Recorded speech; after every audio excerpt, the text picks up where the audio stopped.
I've looked at all the correspondence flowing from the minister's letter of 31 December 2024. And I'll just give the references so that the commissioners can have them. For your purpose, you don't need to go there, but it's SFM 9, page 374, SFM 10 at 376, SFM 11 at pages 381, 382, and 406, SFM 12 at page 410, SFM 15 at page 424, SFM 16 at page 433, and SFM 3 at pages 154, 159, and 163. All this correspondence refers to the minister's directive. In other words, it starts from the date of 31 December, 2024, when it was first communicated. Then it's reflected as such in all of those letters. And I'd like to ask a question that flows from that. When looking at these documents, I couldn't find anything that indicates whether consideration was given to the lawfulness of the instruction or directive that the minister gave. But all the documents seem to move from the premise that once the directive is given, it needed to be given effect to.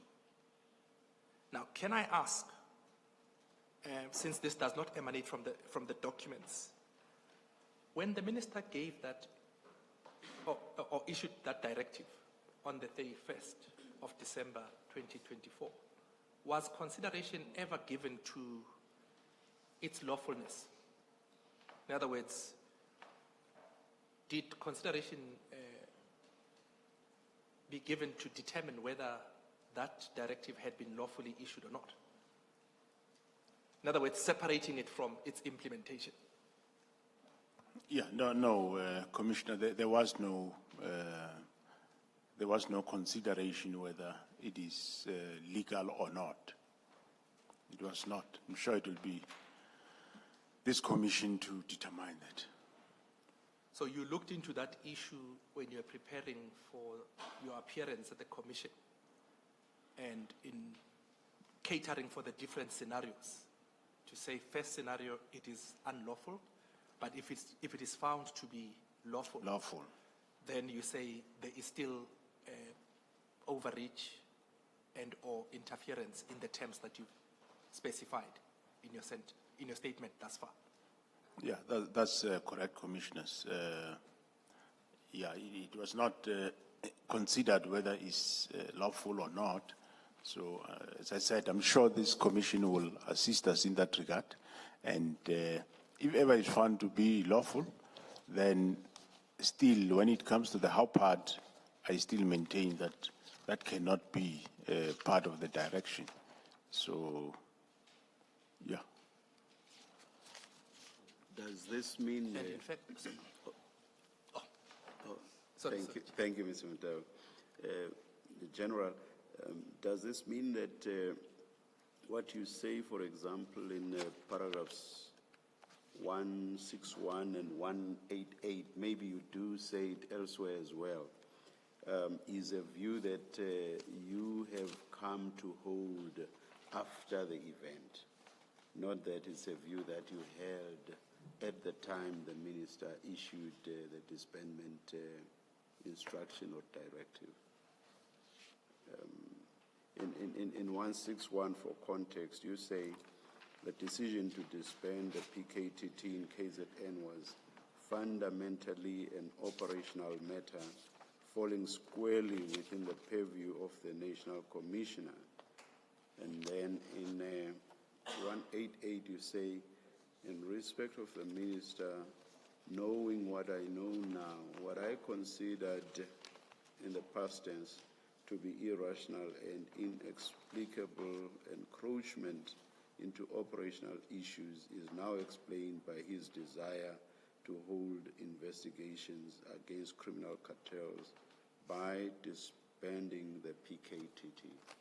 So does this mean this view is a view you hold now, but which you did not hold at the time the directive was issued? No, I did hold that view from the beginning when this directive was issued, Commissioner. But of course, that is General Masemola's view. I don't know what is the view of the others, of course, including the public and a lot of legal experts, those that are doing, giving opinions now. This document, for good or bad, it was leaked that time. Actually, I saw it on the media before I was aware that this document was directed to me. Please make me understand. Maybe I missed something. Okay. Please make me understand your response to the chief evidence leader's question then. I thought you meant this is not an issue you considered at the time. Hence the question I asked with reference to paragraphs 161 and 188 of your affidavit.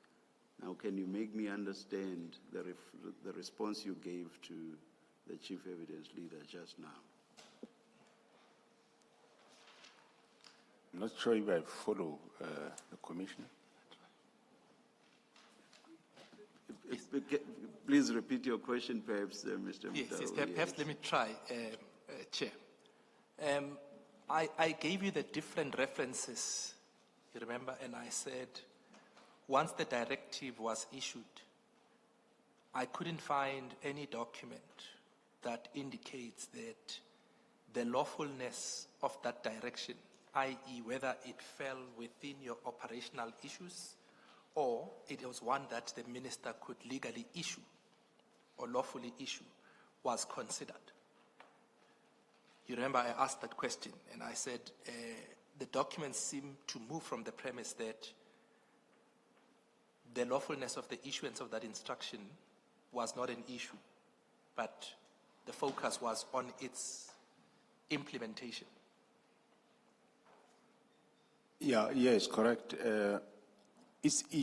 After it was issued, it was never interpreted whether legal or illegal, but it was a directive. But the implementation of it, or the how part of it, definitely was quite questionable right from the beginning. Yes, then I proceeded. I said, then in preparation for the commission for appearing and giving evidence here, one of the issues that you looked into, which you had not looked at before, was whether it was or it wasn't lawful for the minister to issue the instruction in the first place. Cole, I asked you that question. Yeah, we didn't look at that at the beginning. And I think what then the chair is asking you says, with reference to paragraph, for example, 161 of your statement. And 188. Thank you, Chair. Yes, and 188, where you talk about considering that instruction to be irrational and an inexplicable encroachment. And the Chair is asking that, does that mean that, flowing from your evidence, that is a view that you hold after the fact? In other words, having only looked at it after and in preparation for the commission? Or is it a view that you've always held? That's the question that the chair is asking. Well, as I said, we didn't check the lawfulness of it, but I held that view, the reserved view that this might be illegal.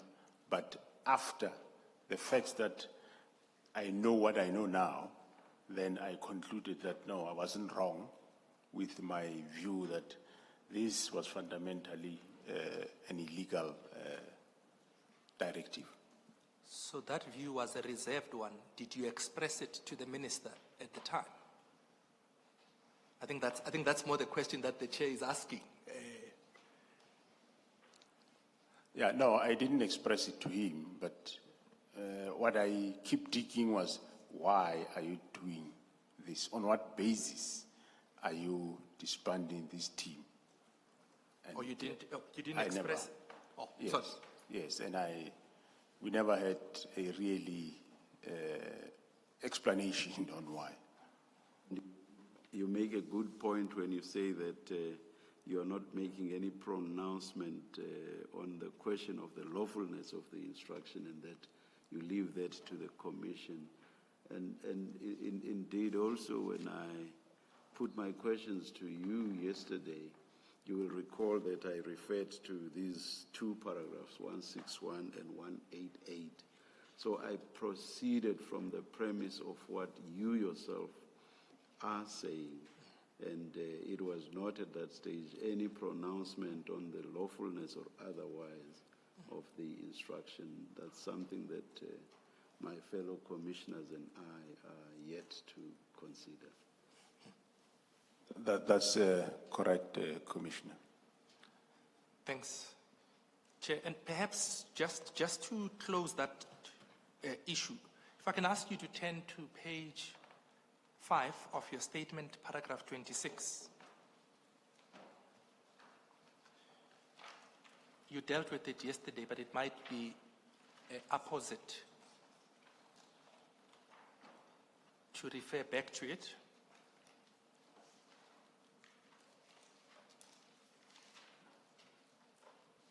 Please indicate when you are there. Is it paragraph? 26.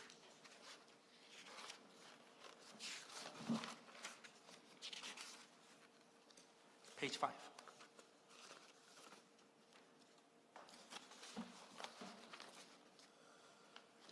Yeah, correct, I'm there.